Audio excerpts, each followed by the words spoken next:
క్రీస్తు యేసు నామమున అడుగుచున్నాము తండ్రి. ఆమేన్. మంచిది. మొదటి పత్రిక తెస్సలోనికి రాసిన మొదటి పత్రిక 4వ అధ్యాయము 1 నుండి ఈరోజు మనం ధ్యానాంశంగా చదువుకుందాము. మెట్టుకు సహోదరులారా, మేము ప్రభు అయిన యేసు ద్వారా మీకిచ్చిన ఆజ్ఞను మీరు ఎరుగుదురు కాగా, మీరేలాగు నడుచుకుని దేవుని సంతోషపరచవలెనో మా వలన నేర్చుకున్న ప్రకారంగా మీరు నడుచుకొనుచున్నారు. ఈ విషయంలో మీరు అంతకంతకు అభివృద్ధి నొందవలని మిమ్మల్ని వేడుకొని ప్రభు అయిన యేసునందు హెచ్చరించుచున్నాము. మీరు పరిశుద్ధులగుటయే, అనగా మీరు జారత్వమునకు దూరముగా ఉండుటయే దేవుని చిత్తము. మీలో ప్రతివాడును దేవుని ఎరుగని అన్ని జనుల వలె కామాభిలాషయందు కాక పరిశుద్ధత యందును ఘనత యందును తన ఘటమును ఎట్లు కాపాడుకొనవలెనో అది ఎరిగియుండుటయే దేవుని చిత్తము. ఈ విషయమందెవడును అతిక్రమించి తన సహోదరునికి మోసము చేయకుండవలెను. ఎందుకనగా మేము పూర్వము మీతో చెప్పి సాక్ష్యమిచ్చిన ప్రకారం ప్రభు వీటన్నిటి విషయమై ప్రతిదండన చేయువాడు.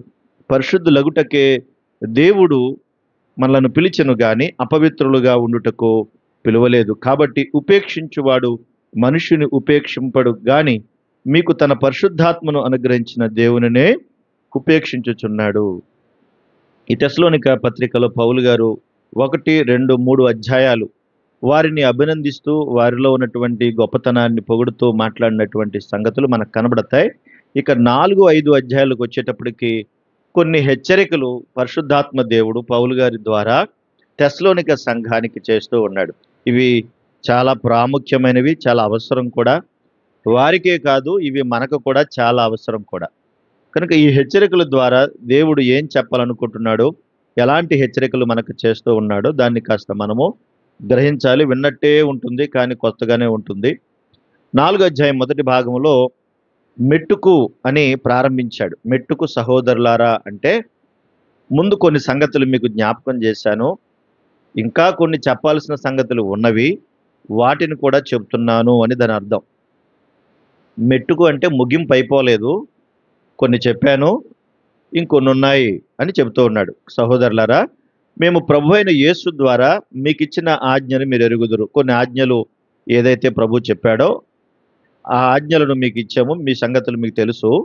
కాగా మీరు ఎలాగూ నడుచుకుని దేవుని సంతోషపరచాలో మా వలన నేర్చుకున్న ప్రకారంగా మీరు నడుచుకుంటున్నారు అంటాడు.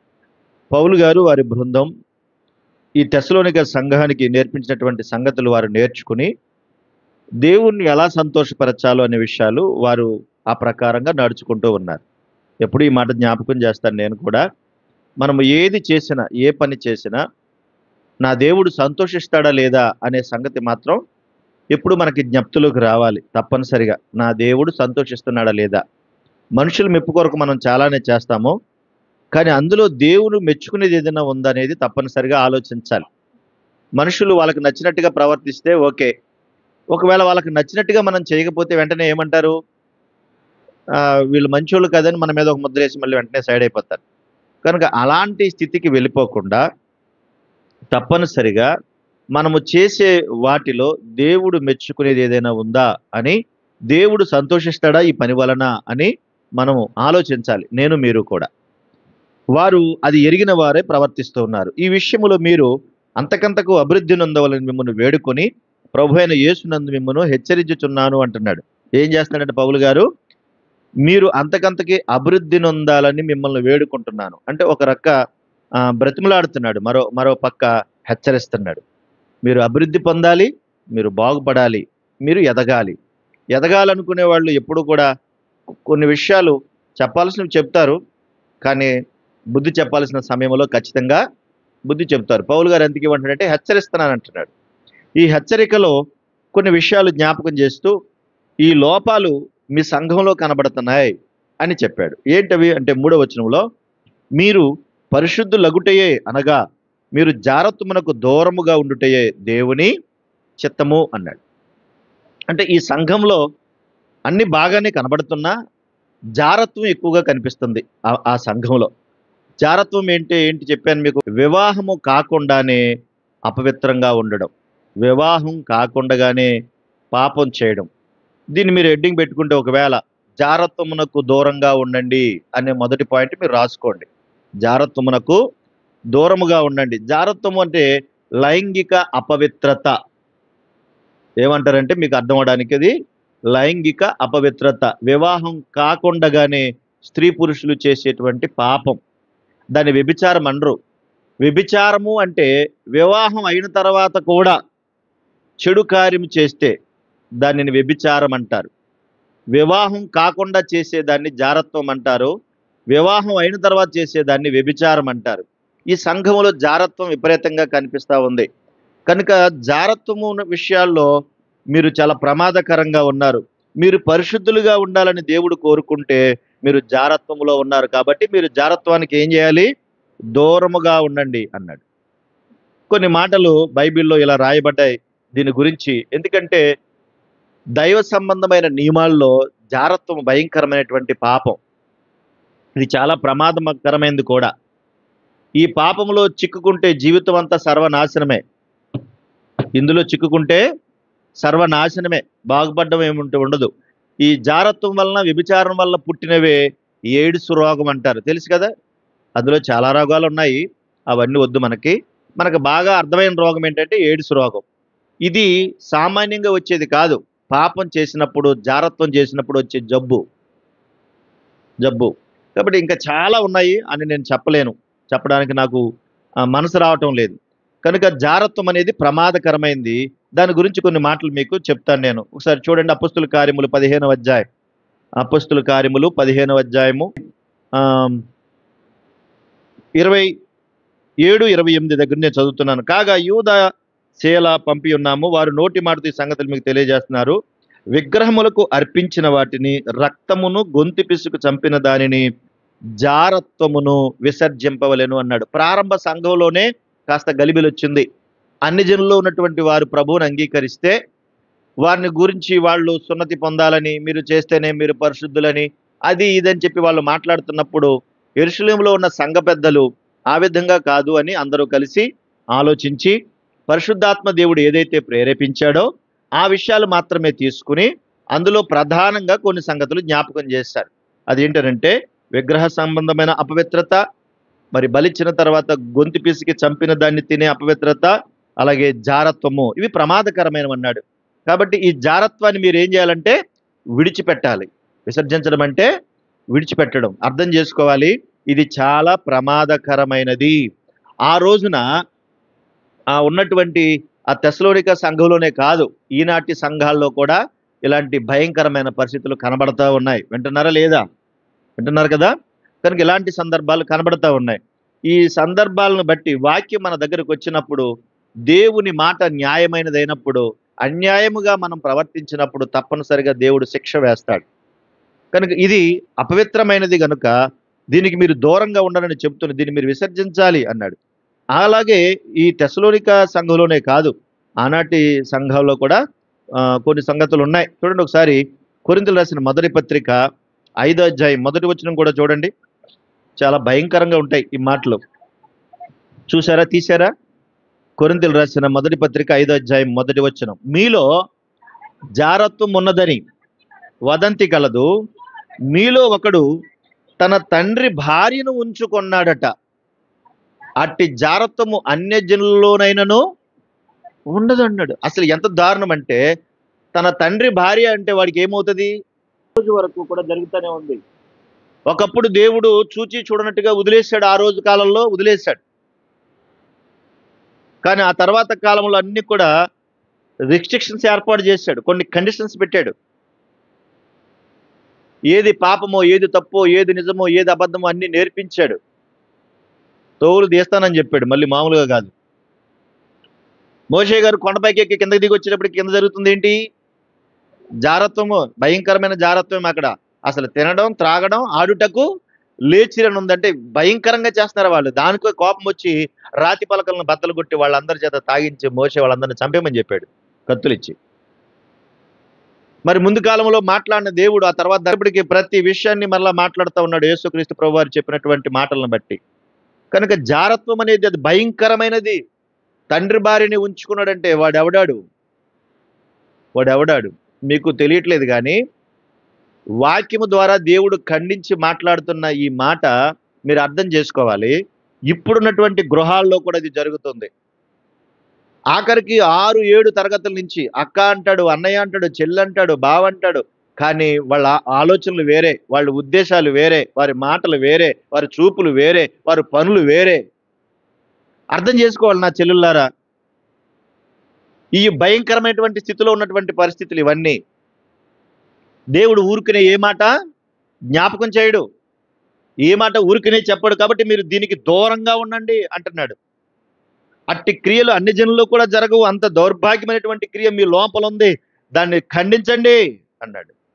అంతేకాదు అదే 6వ అధ్యాయంలో చూడండి 18వ వచనం కూడా చదవండి. కొరింథీయులకు రాసిన మొదటి పత్రిక 6:18.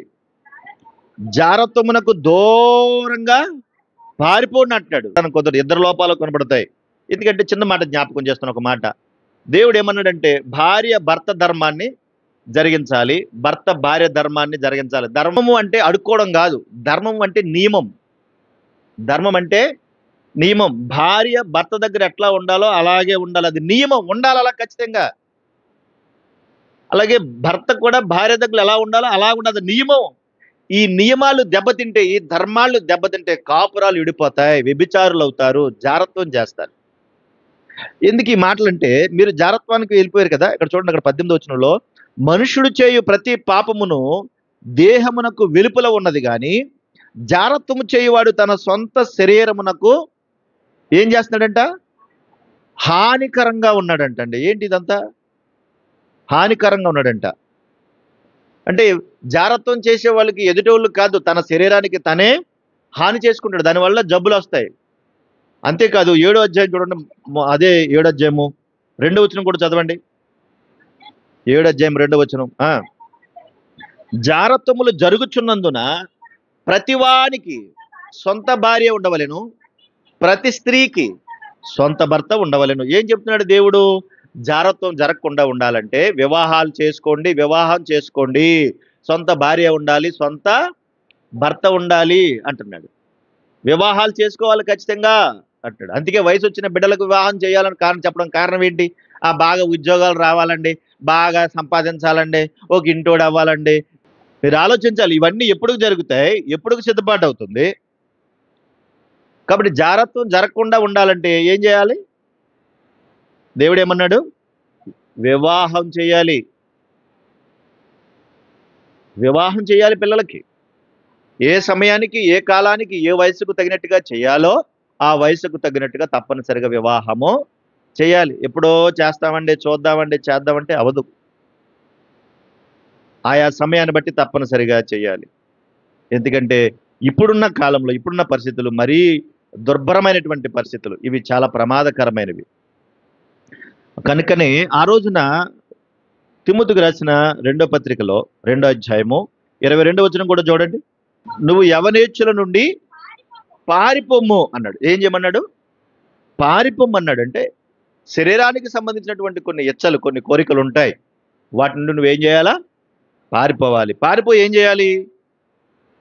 పవిత్ర హృదయులై ప్రభువునకు ప్రార్థన చేయువారితో కూడా నీతిని, విశ్వాసమును, ప్రేమను, సమాధానమును వెంటాడుము. ఏం చేయాలంటున్నాడు? వాటికి దూరం అవ్వాలి. వేటికి దగ్గర అవ్వాలి? నీతి, విశ్వాసము, ప్రేమ, సమాధానం, వీటిని వెంటాడాలి. అందుకనే ఆరాధన ఉండాలి, అందుకనే ప్రార్థన ఉండాలి, అందుకనే బైబిల్ తరగతి ఉండాలి, అందుకనే వాక్యం ఉండాలి, అందుకనే ప్రార్థన ఉండాలి. మాకు ఖాళీ లేదండి, మాకు తీరిక లేదండి, మేము ఎప్పుడో గుర్తొచ్చినప్పుడు వస్తామండి. మరి నువ్వు చెడిపోక ఏమవుతావు? ఖచ్చితంగా ఆరాధన ఉండాలి. ఆరాధనలో ఇవన్నీ వస్తాయి. దేవుని యొక్క వాక్యం మనతో మాట్లాడుతూ ఉంటుంది, మనల్ని బలపరుస్తూ ఉంటుంది, మనం దైవికంగా ఎదగడానికి ఉపయోగకరంగా ఉంటుంది అది. కాబట్టి జారత్వం అనేది మంచిదేనా? అది భయంకరమైన పాపం. అంతేకాదు ఇందులో ఇంకా భయంకరమైనటువంటి స్థితి ఒకటి ఉంటుంది, మీకు చెప్తాను చూడండి. ఇప్పుడు ప్రకటన గ్రంథము 2వ అధ్యాయం, ప్రకటన గ్రంథము 2వ అధ్యాయం, ప్రకటన గ్రంథము 2వ అధ్యాయం 14 వచ్చిన భాగం. అయినను నేను నీ మీద కొన్ని తప్పిదములు మోపవలసి ఉన్నది. అవేవనగా విగ్రహములకు బలిచ్చిన వాటిని తినునట్లును, జారత్వము చేయునట్లును, ఇశ్రాయేలులకు ఉరియొడ్డుమని బాలాకునకు నేర్పిన బిలాము బోధన అనుసరించు వాళ్ళు నీలో ఉన్నారు అని. బిలాము ఏం నేర్పాడంటమ్మా? ఏం నేర్పాడు బిలాం అక్కడ? జారత్వాన్ని ప్రోత్సహించాడు. ఎవరికి? ఇంతకుముందు మీకు చెప్పాను, ఇశ్రాయేలు ప్రజలకి, మోయాబీలకు జారత్వాన్ని ప్రోత్సహించాడంటే మధ్యవర్తిగా వ్యవహరించాడు. ఈ చెడిపోయేటువంటి వారికి, కుటుంబాలకు, పెళ్లి అయిన వారికి పెళ్లి కాని వారికి కూడా మధ్యవర్తులు ఉంటారు. వీళ్ళని ఏమనాలి? బ్రోకర్లు అంటారు కదా వీళ్ళని. బ్రోకరేజం చేస్తారు వీళ్ళు. వీళ్ళ మధ్యవర్తులు. అక్కడ బిలాము బ్రోకరేజం చేశాడు, కానీ ఇక్కడ కూడా బ్రోకరేజం చేసే వాళ్ళు ఉన్నారు. వాడితో మాట్లాడి మనల్ని హెచ్చరించినప్పుడు జాగ్రత్తగా ఉండాలి, జాగ్రత్తగా ఉండాలి. ఒక చిన్న సందర్భం వచ్చింది కాబట్టి కొన్ని మాటలు మీకు జ్ఞాపకం చేస్తున్నాను. దైవజనులు చెప్పిన మాటలు, కొన్ని విషయాలు నాకు బాగా గుర్తున్నాయి. ఎవరైనా మన దగ్గరకు వచ్చినప్పుడు, ఎవరైనా మనతో మాట్లాడినప్పుడు 3 విషయాలు తప్పనిసరిగా గుర్తుపెట్టుకోవాలంటండి. వాళ్ళు ఎలాంటి వాళ్ళైనా సరే, అక్క అయినా, అన్న అయినా, చెల్లైనా, తమ్ముడైనా, ఎలాంటి వాళ్ళైనా సరే 3 విషయాలు జ్ఞాపకం పెట్టుకోవాలి. ఒకటి, మాట్లాడేటప్పుడు 3వ వ్యక్తి ఉండాలి. ఇది బాగుంది. 3వ వ్యక్తి ఉండాలి. 3వ వ్యక్తి లేకుండా నువ్వు ఎవరో, ఏ పురుషుడితో కానీ, ఏ పరాయి స్త్రీ కానీ నువ్వు మాట్లాడకూడదు. అలాగే నువ్వు మాట్లాడేటప్పుడు 3 మాటలకు మించి మాట్లాడకూడదు. అంటే ఎక్కువ మాట్లాడకూడదు. కనీసం 3 నిమిషాలు మించి మాట్లాడకూడదు. అర్థమవుతుంది ఈ మాట? వాళ్ళు ఎవరైనా కానీ, స్త్రీ కానీ, పురుషులు కానీ ఎవరైనా సరే 3వ వ్యక్తి ఉండాలి. 3 నిమిషాలే మాట్లాడాలి. 3 నిమిషాల నుంచి మాట్లాడకూడదు. అంతేకాదు 3 అడుగుల దూరంలో ఉండి మాట్లాడాలి. ఎంత? 3 అడుగుల దూరంలో ఉండి మాట్లాడి. ఇది క్రమం, సంఘ క్రమం, అది సంఘ నియమం. చెప్పాలి, ఈ మాటలు చాలా అవసరం కూడా. ఎందుకు ఇదంతా అంటే, ఎలాంటి వాళ్ళైనా ఇది మంచిది కాదు. ఎవరిది? ఇది మంచిది కాదు. ఎలాంటి స్థితిలో ఉన్నా ఇది మంచిది కాదు. చాలా గట్టిగా వస్తున్నాయి కానీ ఆపుకుంటున్నారన్నమాట. జాగ్రత్తగా లేకపోతే జీవితం అంతా నాశనం అయిపోద్ది. అర్థమవుతుందా? వాడు అన్నయ్య కావచ్చు, వాడు చెల్లి కావచ్చు, ఎవరైనా కావచ్చు. యవనస్తులను ఒకే రూమ్లో ఎప్పుడు కూడా పెట్టకూడదు. వాళ్ళు 5-6 తరగతులు చదువుతున్నా సరే ఒకే రూమ్లో వాళ్ళని ఎప్పుడు కూడా పెట్టకూడదు. ఒక చోట ఉంచకూడదు వాళ్ళని. ఎదుగొచ్చిన పిల్లలు కూడా ఇంకా కొంతమంది ఉంటారు, వాళ్ళ నాన్న దగ్గర పడుకోబెడతారు వాళ్ళని. ఎదుగొచ్చిన పిల్లల్ని, వాళ్ళు పెళ్ళిడికి వస్తున్నారు కొంతమంది, ఓ పక్క 5-6 సంవత్సరాలు 5వ తరగతిలోకి వచ్చిన 6వ తరగతులు, వాళ్ళు ఇంకా వాళ్ళ నాన్న పక్కలో పడుకోబెడతారు. చేసుకోవాలి. అర్థమైందా? తాత మన మరమరాలు ఎందుకు పాడు చేసేస్తున్నాడు ఈరోజు? విచ్చలవిడిగా ప్రవర్తిస్తున్నారు వాళ్ళు.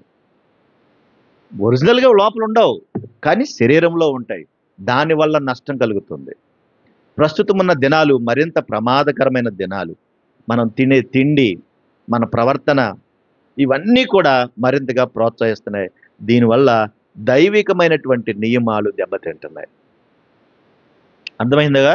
ఆ రోజున బిలాము మధ్యవర్తిగా ఉండి ఇశ్రాయేలు ప్రజలను చంపించేశాడు. చాలా మందిని దేవుడు చంపేశాడు, వాళ్ళు వ్యభిచారం చేయడం వల్ల, జారత్వం చేయడం వల్ల. ఆ రోజు, ఈ రోజు కూడా ఈ మధ్యవర్తుల ద్వారా ఉండి రకరకాల పనులు వాళ్ళు చేస్తూ వారి యవ్వన జీవితాన్ని చేజేతులా పాడు చేసుకుంటున్నారు. అందుకే పిల్లల్ని గమనించుకోవాలి. ఎక్కడికి వెళ్తున్నారు, ఎక్కడ ఉంటున్నారు, ఏం చేస్తున్నారు గమనించుకోవాలి. జారత్వమునకు దేవుడు ఏమన్నాడు? దూరంగా పారిపోండి అన్నాడు. పారిపోండి. మరి ఏం చేయాలి? పారిపోతే, దాని అలా పారిపోవాలంటే మనం ఏం చేయాలి? నీతిని, అక్కడ ఉంది కదా, నీతిని, విశ్వాసమును, ప్రేమను, సమాధానమును వెంటాడాలి. పిల్లల పట్ల జాగ్రత్త సుమ. ఇది దేవుడు ప్రేమతో మాట్లాడుతున్న హెచ్చరిక. దేవుడు ప్రేమతో హెచ్చరిస్తున్న హెచ్చరిక ఇది. రండి 2వ మాటలోకి వద్దాం ఇప్పుడు త్వరగా. 2వ మాట, తెస్సలోనికీయులకు రాసిన మొదటి పత్రిక 4వ అధ్యాయము 3వ వచనం మనం చదివాం. మీరు పరిశుద్ధులగుటయే, అనగా మీరు జారత్వమునకు దూరముగా ఉండుటయే దేవుని చిత్తం అన్నాడు. ఇక 4-5 వచనాలు చదివితే, మీలో ప్రతివాడును దేవుణ్ణి ఎరుగని అన్యజనుల వలె కామాభిలాషి యందు కాక అంటున్నాడు. అన్యజనుల వల్ల అంటే దేవుణ్ణి ఎరగనటువంటి వారు, వాళ్ళకి నియమాలు అంటూ ఉండవు. ఇది తప్పు, ఇది రైటు, ఇది పలానా నియమాలు ఏమి ఉండవు. మనకి దేవోక్తి ఉంది. మనకేముంది? దేవోక్తి అంటే దేవుని మాట ఉంది. వాళ్ళకి ఇవేమీ ఉండవు. కాబట్టి వాళ్ళ ఇష్టానుసారంగా వాళ్ళు ప్రవర్తిస్తూ ఉంటారు. కామాభిలాష యందు అంటారు. మీరు నాకు వారి వల్లే మీరేం చేయాలి? అలా చేయొద్దు. పరిశుద్ధత యందును, ఘనత యందును తన తన ఘటమును ఎట్లు కాపాడుకొనువలనో అది ఎరుగుయుండుటయే దేవుని చిత్తము అని అంటున్నాడు. ఏం చేయాలంటే ఘటమును కాపాడుకొనుట అన్నాడు. అంటే శరీరము. ఘటం అంటే ఏంటి? శరీరము. ఈ శరీరము మంచిదేనా అంటే మంచిది కాదు, చాలా ప్రమాదకరమైంది. ఏదైనా ప్రేరేపించి ఏదైనా చేయగలిగేటువంటి నియమాలు ఈ శరీరంలో ఉన్నాయి. రండి, సామెతల గ్రంథం 4వ అధ్యాయం. సామెతల గ్రంథము 4వ అధ్యాయము 22 వచ్చిన భాగం. సామెతల గ్రంథం 4:22. సామెతల గ్రంథము 4:22. చదువు. దేవుని మాటల గురించి మాట్లాడుతున్నాడు. దొరికిన వారికి ఏమి దొరకాలంటే పై మాటలో చెప్తున్నాడు. నీ కనులు ఎదుట ఆ వాక్యములను నీ చెవిలో ఉంచుకో, వాటి నుండి తొలగిపోవద్దు. నీ హృదయములో వాటిని భద్రం చేసుకో వాక్యాన్ని. ఆ వాక్యము దొరికిన వారికి అవి జీవమును, వారి సర్వ శరీరమునకును ఆరోగ్యమును కలగజేస్తాయి. ఏంటి? వాక్యం, దేవుని యొక్క మాట. వాక్యం అంటే దేవుడే కదా. ఆది యందు వాక్యం ఉండెను, వాక్యము దేవుని యొద్ద ఉండెను, వాక్యము దేవుడై ఉండెను. వాక్యం అంటే ఎవరు? దేవుడు కదా. కనుక దేవుడు మన దగ్గర ఉంటే, అంటే వాక్యం మన దగ్గర ఉంటే, బుధవారం చెప్పాను కొన్ని విషయాల మాటలు మీకు, అన్ని చెప్పలేనప్పుడు. కాబట్టి ఆ వాక్యం మన దగ్గర ఉంటే మనకు అన్ని విధాలుగా సర్వ శరీరమునకు ఏ విధంగా ఉంటుందంటే ఆరోగ్యమునిస్తును. కాబట్టి నీ హృదయములో జీవధారములు బయలుదేరును. కాబట్టి అన్నిటికంటే ముఖ్యంగా నీ హృదయమును జాగ్రత్తగా నువ్వు కాపాడుకో అన్నది. అంటే శరీరాన్ని కాపాడుకోవాలి. శరీరాన్ని ఎలా కాపాడుకోవాలి? శరీరము పాపంలోకి వెళ్లకుండా ఎలా కాపాడుకోవాలి అంటే శరీరం ఎప్పుడు కూడా వాక్యానికి లోబడి ఉండేటట్టుగా చూసుకోవాలి. ఈ శరీరంలో ఎప్పుడు కూడా ఆరోగ్యం ఉండాలంటే వాక్యం తప్పనిసరిగా ఉండాలి. ఆ హృదయంలో వాక్యమును భద్రము చేసుకోవాలి. ఆ తర్వాత చూడండి, మార్కు సువార్త 10వ అధ్యాయం. మార్కు సువార్త 10వ అధ్యాయము 6వ వచన భాగం నుండి. మార్కు సువార్త 10వ అధ్యాయము 6వ వచన భాగం నుండి. సృష్ట్యాది నుండి దేవుడు వారిని పురుషునిగాను స్త్రీనిగాను కలుగజేశాను. ఈ హేతువు చేతనే పురుషుడు తన తల్లిదండ్రులను విడిచిపెట్టి తన భార్యను హత్తుకొనును, వారిద్దరూ ఏక శరీరమయ్యుందురు గనుక వారికి ఇద్దరుగా ఉండకుండా ఏక శరీరముగా ఉందురు అన్నాడు. భార్య భర్త ఇద్దరు కూడా ఎవరంటే ఏక శరీరం. ఏక శరీరం అంటే ఈ కాన్సెప్ట్ ఎవరికీ తెలియదు. చెప్పడానికి బాగుంటాయి కానీ అందులో ఏముండవు. కానీ దేవుడు అంటున్నాడు భార్య భర్త ఎవరంట? ఏక శరీరం. ఏక శరీరం అంటే దాని అర్థం ఏంటి చెప్పండి? ఏకము అంటే దాని అర్థం ఏంటి అనుకుంటున్నారు? ఒక్కటే. ఏకం అంటే ఒక్కటే, వారు వేరువేరుగా కాదు అని, ఒక్కటే అని. ఎప్పుడూ కూడా భార్య భర్తలు ఇద్దరు ఒక్క శరీరంగా ఉంటే వారిలో వ్యభిచారానికి తావులేదు, జారత్వానికి తావులేదు, పాపానికి తావులేదు. ఎప్పుడైతే వేరు వేరు అనుకుంటామో అప్పుడే ప్రమాదం. అర్థమైందా? వేరు వేరుని ఎప్పుడైతే అనుకుంటామో అప్పుడే ప్రమాదం. ఒక్కటని ఎప్పుడైతే ఉంటామో ఆ శరీరాలు ఆరోగ్యంగా ఉంటాయి, ఆ జీవితాలు ఆరోగ్యంగా ఉంటాయి. అందుకే దేవుడు ఒక్క శరీరము అన్నాడు, ఏక శరీరం అన్నాడు. అక్కడ కింద అందుకే రాయబడింది, కాబట్టి దేవుడు జతపరిచిన వారిని మనుష్యుడు వేరుపరచకూడదు. వేరు పరిచావంటే ఎన్ని వస్తాయి అనుకుంటారు? వేరు పరిచావంటే ఇంకా సమస్యలే సమస్యలు. పెళ్ళయిందండి, అప్పటి నుంచి కూడానండి కుంగట్టుకుని తిరుగుతున్నాడండి, అసలు నా మాట వింటలేదండి. మరి ఎందుకమ్మా చేసావు పెళ్ళే? గుడ్డు గుడ్డు చూస్తావు అంటావు నువ్వు. ఎందుకు చేసావు, ఎందుకు చూస్తున్నావు, ఎందుకు వద్దంటున్నావు, ఎందుకు తిడుతున్నావు? అసలు దేవుని సంకల్పానికి విరుద్ధం కదా అది. దేవుడు ఏమన్నాడు? వారిద్దరూ ఏక శరీరం. నువ్వు నీ భర్త ఎలాగ ఏక శరీరమో నీ బిడ్డలు కూడా ఏక శరీరం. ఏంటి జారత్వం భయంకరమైంది. మన శరీరాలు ఆరోగ్యంగా ఉండాలంటే వాటిని మనం వాక్యం చేత కాపాడుకోవాలి. ఈ ఘటాన్ని కాపాడుకోకపోతే చాలా ప్రమాదకరమైంది ఈ ఘటం. ఏ ఘటం? ఈ శరీరం. ఈ శరీరం మంచిది కాదు, మంచిది కాదు. దేవుడిచ్చాడు, కానీ దీన్ని వాడుకునేలాగా వాడుకుంటే ఇది బాగుంటుంది. వాడుకునేలాగా వాడుకోకపోతే మాత్రం ఇది చాలా ప్రమాదకరమైంది, చాలా ప్రమాదకరమైంది. చూడండి, రోమిలకు రాసిన పత్రిక 12వ అధ్యాయం. ఏక శరీరాన్ని ఎప్పుడు విడగొట్టకూడదు. రోమిలకు రాసిన పత్రిక 12వ అధ్యాయం 1వ వచనం చూడండి. కాబట్టి సహోదరులారా, పరిశుద్ధమును దేవునికి అనుకూలమునైన సజీవ యాగముగా ఈ మీ శరీరములను ఆయనకు సమర్పించుకొనుడని దేవుని వాత్సల్యమును బట్టి మిమ్మును బతిమాలు కొనుచున్నాను. ఇట్టి సేవ సజీవ యాగముగా ఆయనకు సమర్పించుకోవాలి. అంటే ఆయన ఉద్దేశాలు, ఆయన యొక్క ఆలోచనలు, ఆయన యొక్క భావాలు మన లోపలుంటే మనం ఎలా నడుచుకోవాలో, ఎలా ఉండాలో, ఎలా జీవించాలో ఇవన్నీ చక్కగా ఉంటాయి. బావుంటాయి. శరీరాన్ని మనం ఆయనకిచ్చినప్పుడు. లోకానికిస్తే ఎలా ఉంటాయి? లోకానికి ఇచ్చేవాడు ఎలా ఉంటది తెలుసా? లోకం ఏమంటది ఎంతసేపును? ఏవండి రెస్టారెంట్‌కి వెళ్దామా? అంటది. ఎక్కడికెళ్తది? రెస్టారెంట్‌కి వెళ్దాం. రెస్టారెంట్‌లో ఏముంటాయి? అన్నీ ఉంటాయి. ఫ్రైడ్ రైస్ కూడా ఉంటది. ఫ్రైడ్ రైస్ ఉంటది, బిర్యానీ ఉంటది. ఇవన్నీ అక్కడుంటాయి. ఆ దిక్కుమాలిన తిండి తిని, తిని, తిని కడకేమైపోతారు? ఆ! ఏమైపోతారు? అనేక రకాల జబ్బులొస్తాయి. రాకూడని ఆలోచనలొస్తాయి. చెడిపోవడానికి ఎక్కువ మార్గాలుంటాయి. సాఫ్ట్‌వేర్‌లకి ఎవరు ఇప్పుడు ఉద్యోగాలు చేసే సాఫ్ట్‌వేర్‌లకి ఎవరికి పిల్లనివ్వట్లేదంట. మీరెవరైనా సాఫ్ట్‌వేర్‌లు చేస్తున్నారేమో చూసుకోండి మీరు. ఇవ్వట్లేదంట. ఎందుకంటే సడెన్‌గా ఊడిపోతాయంట సాఫ్ట్‌వేర్ ఉద్యోగాలు. ఊడిపోయి అక్కడ ఈళ్ళొస్తారంట. ఎవరనుకుంటున్నారు? ఇలా అంటారు. ఎవరాళ్ళు? రోబో. వాళ్ళ స్థానంలో రోబోలొస్తున్నారంట ఇప్పుడు ఉద్యోగాలు జేయడానికి. మీతో పని లేదు పొండి అంటున్నారు. వాళ్ళు ఆ రోబోలు ఏం చెప్తే అయి చేస్తున్నాయి. చూసారా? అన్నీ మారిపోతున్నాయి. రకరకాలు జీవితాలు తారుమారైపోతున్నాయి. మీ వోడేం చేస్తాడమ్మా? సాఫ్ట్‌వేర్ అండి. సాఫ్ట్‌వేరా? సాఫ్ట్‌గా ఇంట్లో పడుకోమనమ్మా. ఆ!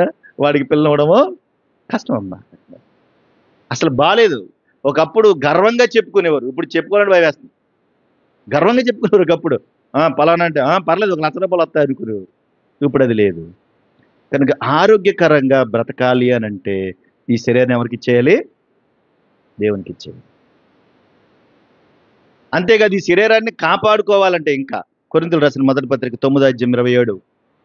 కొరింథీయులు రాసిన మొదటి పత్రిక 9వ అధ్యాయము 27వ వచన భాగం. గాలిని కొట్టినట్టు నేను పోట్లాడుట లేదు గాని ఒకవేళ ఇతరులకు ప్రకటించిన తర్వాత నేనే భ్రష్టుడనై పోదునేమోనని నా శరీరమును నలగగొట్టి దాన్ని లోపరుచుకున్నానని పౌలు గారు అంటున్నాడు. ఇతరులకు ప్రకటించిన తర్వాత నేను భ్రష్టుడవుతానేమోనని శరీరాన్ని ఏం చేస్తున్నాడంట ఆయన?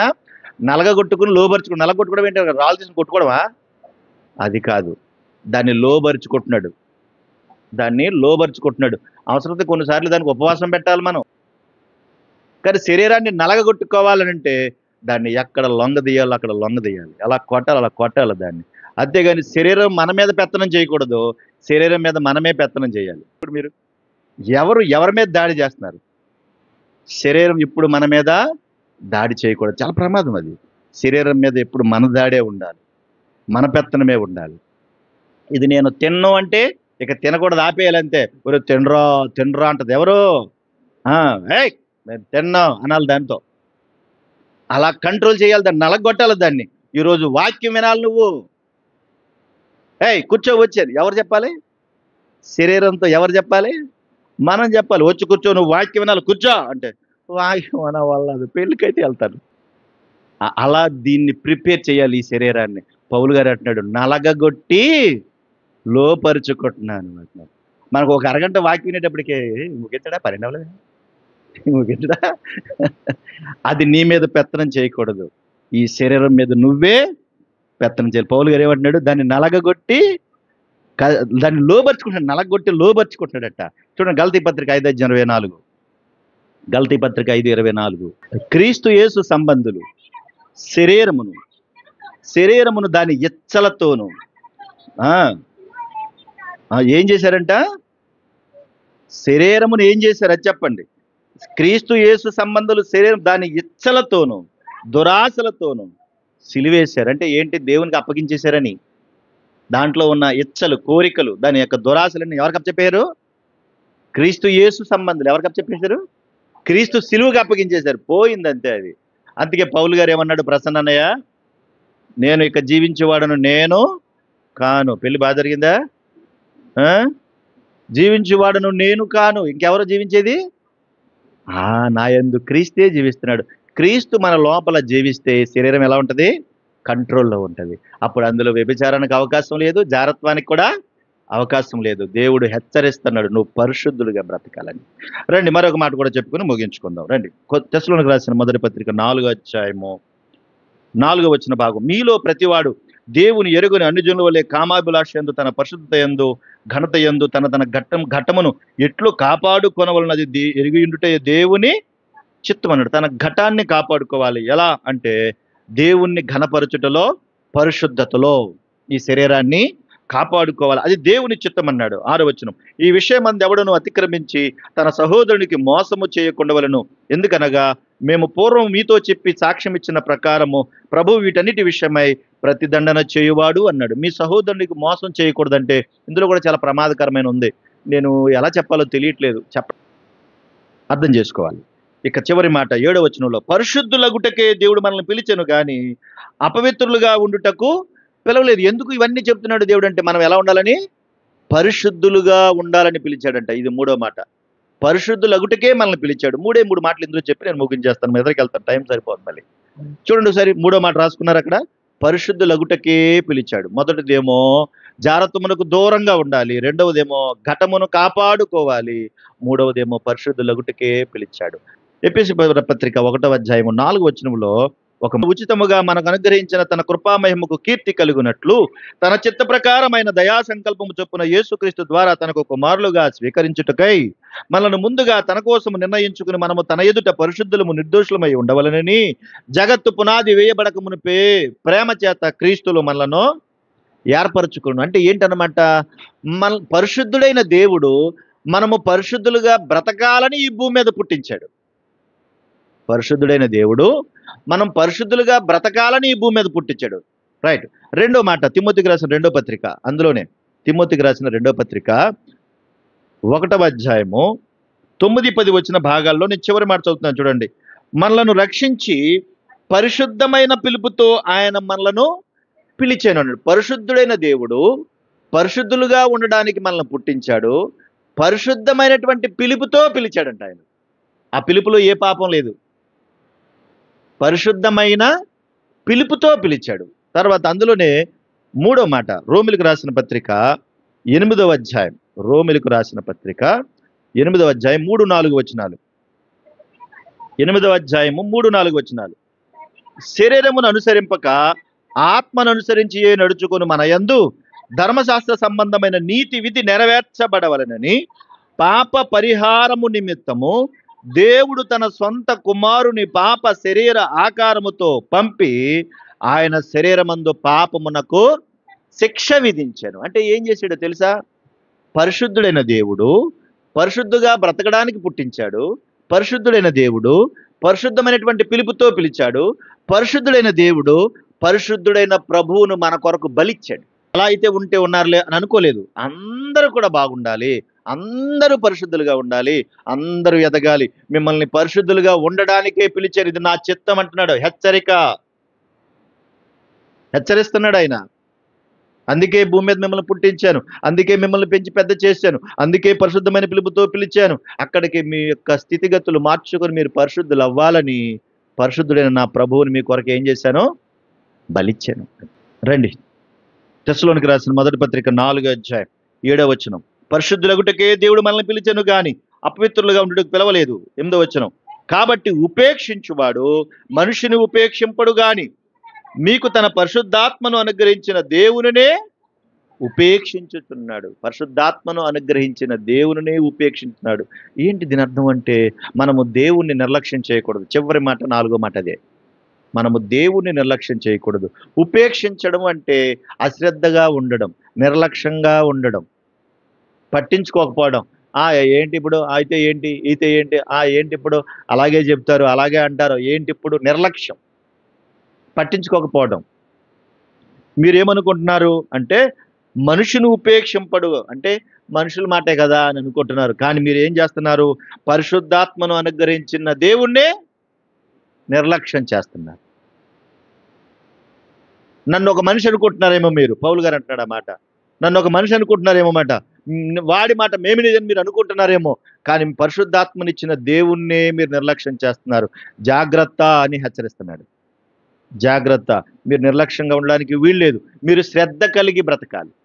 ఏ మాటలైతే మీరు విన్నారో, ఏ మాటల కొరకైతే మిమ్మల్ని దేవుడు ప్రేరేపించాడో, ఏ విధంగా మీరు పరిశుద్ధంగా బ్రతకాలని కోరుకుంటున్నాడో వాటి యందు మీరు శ్రద్ధ నిలపాలి. శ్రద్ధ పెట్టుకోవాలి. నిర్లక్ష్యంగా ఉండడానికి వీల్లేదు. అట్లా పట్నం దగ్గర ఏమన్నా అశ్రద్ధగా ఉంటారా? ఆ? చాలా శ్రద్ధగా ఉంటారు కదా. అంటే భౌతికమైన విషయాల మీద ఎంత శ్రద్ధో మనకి. కానీ దేవుని మాటలు మన హృదయానికి తాకేటట్టుగా దేవుడు హెచ్చరిస్తూ ఉంటే వాటి మీద మాత్రం శ్రద్ధ ఉండదు. గడప దాటగానే మర్చిపోతాం. ఆ కట్న విశేషాలు, మిగతా విశేషాలు ఏవి కూడా మర్చిపోం. తినే తిండి మీద శ్రద్ధ, బట్టల మీద శ్రద్ధ, ప్రయాణాల మీద శ్రద్ధ, కట్టుకునే బట్టల మీద శ్రద్ధ. కానీ దేవుని మాటల మీద శ్రద్ధ లేదు. అందుకే దేవుడు అంటున్నాడు, ఉపేక్షించువాడు మనుషులు మాటలు అనుకుంటున్నాడు కానీ పరిశుద్ధాత్మను అనుగ్రహింపచేసిన దేవుణ్ణి మీరు ఏం చేస్తున్నారు? నిర్లక్ష్యం చేస్తున్నారు, జాగ్రత్త అని హెచ్చరిస్తున్నాడు. కొరింథీయులకు రాసిన 2వ పత్రిక 7వ అధ్యాయం 1వ వచనం. ప్రియులారా, మనకు ఈ వాగ్దానములున్నవి. కొరింథీయులకు రాసిన 2వ పత్రిక 7వ అధ్యాయం 1వ వచనం. గనుక దేవుని భయముతో పరిశుద్ధతను సంపూర్తి చేసుకొనుచు శరీరమునకును ఆత్మకును కలిగిన సమస్త కల్మషము నుండి మనలను పవిత్రులుగా చేసుకుందాము. లైంగిక అపవిత్రత, జారత్వం అది భయంకరమైనది. దేవుని భయముతో దాని నుంచి మనం బయటపడాలి. మన ఘటము, మన శరీరం బలహీనమైనది. దేవుని వాక్యము ద్వారా దాన్ని నలగగొట్టి లోబరుచుకుని దాని బలహీనత నుండి బయటపడాలి. పరిశుద్ధులు అవడానికి దేవుడు మనకిచ్చాడు. దేవుని భయముతో మనము పవిత్రులుగా బ్రతకడానికి సిద్ధపడాలి. దేవుని వాక్యమును మనకు అనుగ్రహింపచేశాడు. ఎందుకు అనంటే మనము దేవుని వాక్యం పట్ల అశ్రద్ధగా ఉండకుండా శ్రద్ధ కలిగి బ్రతకాలని.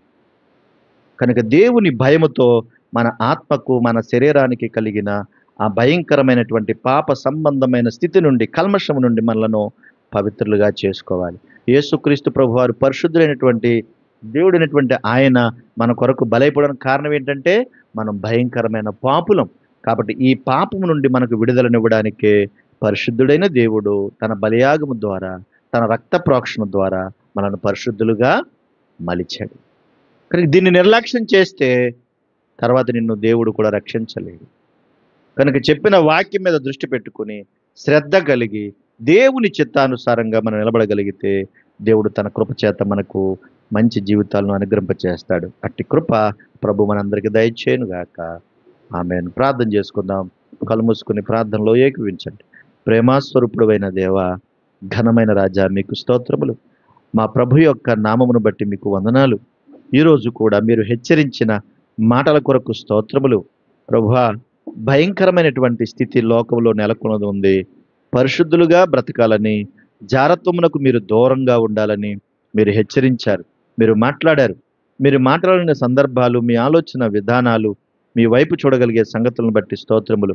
మేము మీ ఎదుట ఉన్నతంగా బ్రతకగలిగే వారముగా మమ్మల్ని తీర్చిదిద్దండి, మమ్మల్ని బలపరచండి, మీ యొక్క ఆలోచనలతో నింపండి. నా ప్రభువా, మీ యందు విశ్వాసం ఉంచిన వారమై అశ్రద్ధగా ఉండకుండా, నిర్లక్ష్యముగా ఉండకుండా మీకు మహిమకరంగా మా జీవితాలు కాపాడుకున్నటకు మీ సహాయమును అందించండి. న్యాయమును ప్రేమించే మీరు పాపమును ప్రభువా క్షమించలేరు కనుక మా పాపముల నుండి మాకు విడుదలనివ్వడానికి మా ప్రభు అయిన యేసుక్రీస్తు ద్వారా ప్రభు మమ్మల్ని రక్షించినందుకు మీకు కృతజ్ఞతలు చెల్లిస్తూ మహిమ, ఘనత, ప్రభావాలు మీరు పొందమని ఎందరైతే ఈ మాటలు విన్నారో, ఎందరైతే ఈ మాటలపై శ్రద్ధ పెట్టారో వారి హృదయాలు మార్చండి, వారి ఆలోచన విధానాలను మార్చండి.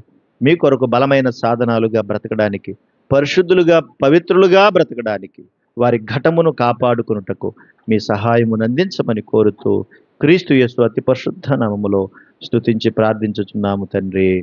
ఆమేన్. ఆమేన్.